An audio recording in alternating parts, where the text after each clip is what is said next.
booktok killed literature? Really? Or do we just see the same books over and over again? While there's a vast sea of beautiful books out there that just don't get the same attention.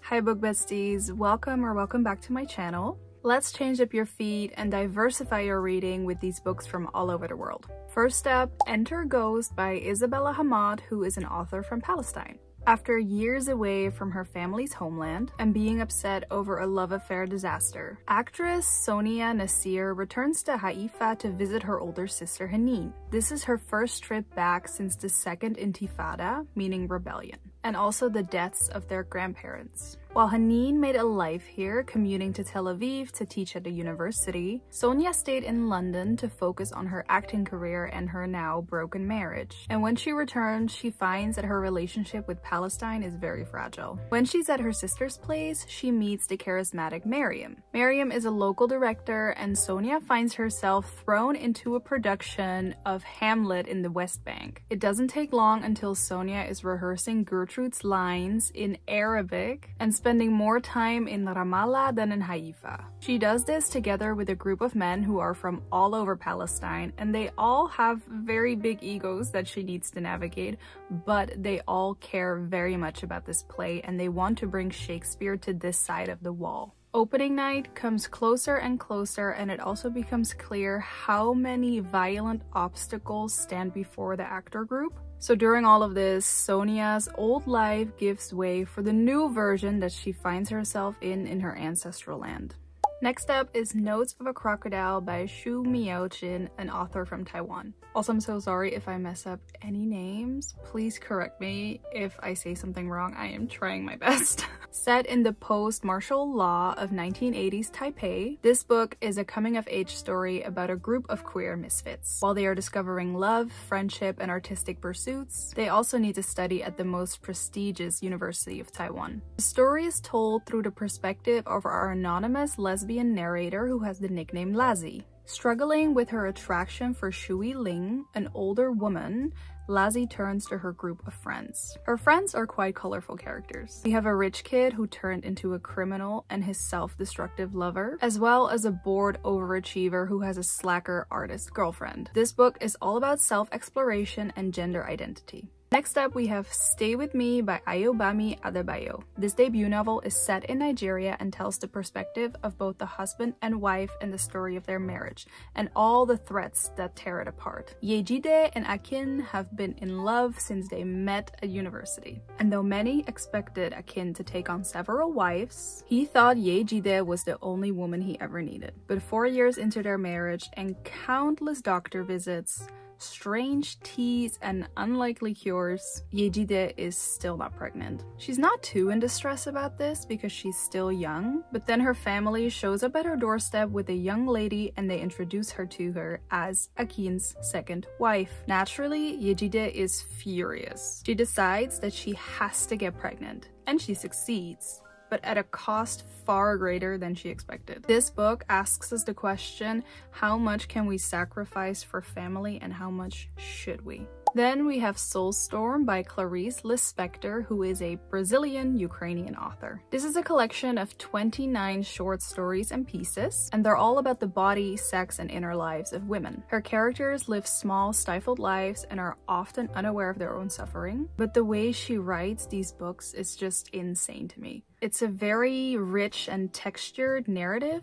that allows us as readers to get a real peek into these women's lives, or at least that's what it feels like. It's so intimate, you want to look away, but you can't because the way she writes these stories is just so enchanting. Next up, we have Burnt Sugar by Avni Doshi, who is an Indian author. This book is about Tara, and growing up, she was a wild woman. She abandoned her marriage to join an ashram, which is like a monastery of sorts, where she became the right hand of the spiritual leader over there, Baba. But there's another person over there, Antara, and she she is looking up to Tara. Tara goes through all sorts of things in her life. She becomes a beggar and she spends years chasing a homeless artist, and all while young Antara follows her around. Tara doesn't really care for her. But now, years later, and Tara is getting older, Antara is a full adult and she even has a career, and she's expected to take care of Tara. But how do you care for a woman who has never really cared for you? The book is very witty and sharp and has unreliable narration at times. Tara suffers from memory loss, but do we know if it's actually real? We go in for a journey of memory that bind mother and daughter, and finding your own identity in the big world. Next up, we have Paradise Rod by Hval, who is an author from Norway. Paradise Rod is about Jo, who moved to a new country for university and she's having a time. Whether it's good or bad, that's up to you. She seems to live in a house with no walls, a roommate that knows no boundaries, and in a home that feels more alive by the day. Jo's sensitivity and all her senses become increasingly heightened and she is very stressed. The fine lines between bodies and plans, dreaming and being awake, it all becomes a blur and blends together. Hval is not only an author but also a musician, and she tells the story of discovering your identity awakening, the female gender, and queer desire. This book is complex, poetic, and so strange, but very interesting. Like a Mirror by Fong, a Malaysian author. This author is described as Malaysia's most accomplished writer, so you know it's going to be good. Like a Mirror explores the lives of women afflicted by powers beyond their control. It's about urbanization, patriarchal structures, and religious governments. And this is where these women find their lives twisted in disturbing ways. The way she describes scenes in this book is so atmospheric. There's mysterious wooden boxes, what's that all about? Hairdressers that are not licensed but the hotspot for gossip. And there's hotels with guests that suffer from amnesia. The whole entire time while you're reading this book, you're faced with uncertainty and you're questioning yourself what is surreal and what is utterly true.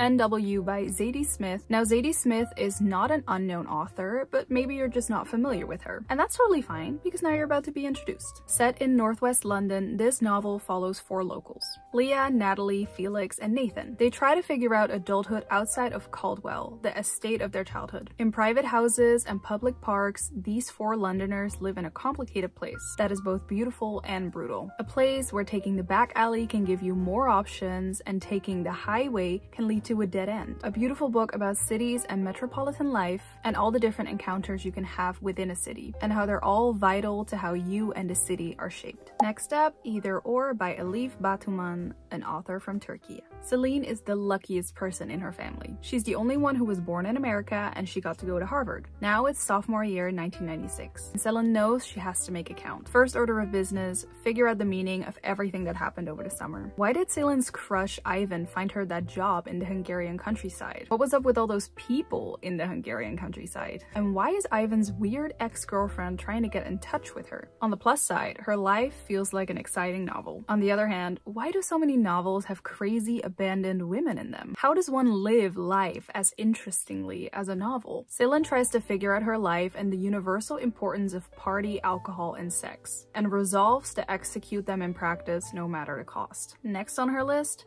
international travel. This book is so funny and heartwarming and gut-wrenching and everything in between. Last but certainly not least, Troubling Love by Elena Ferrante, an author from Italy. This debut novel is set in Naples, Italy, and tells the story of mothers and daughters and how their complicated knot of lies, emotion, and shared history binds them together. Delia's mother mysteriously passes away, and she embarks on a journey through the chaotic and suffocating streets of her native Naples to find the truth about her family. Mysterious phone calls lead to revelations about the final days of her mother's life. This author's voice is described as raging and torrential, and I have to agree. A blend of real and fictional scenes makes this book just so interesting and good. I hope to have inspired you to diversify your reading. I'd like to do more of these in the future, so let me know if you have any specific requests. There's so much out there in this world that deserves to be read, and I'd like to use my platform to give these books a chance to new readers who might not have heard about them. Thank you for watching. If you'd like, feel free to subscribe and leave a like on the video. I would really appreciate it and it would really help me out. Thanks again for watching, and I hope to see you in another video.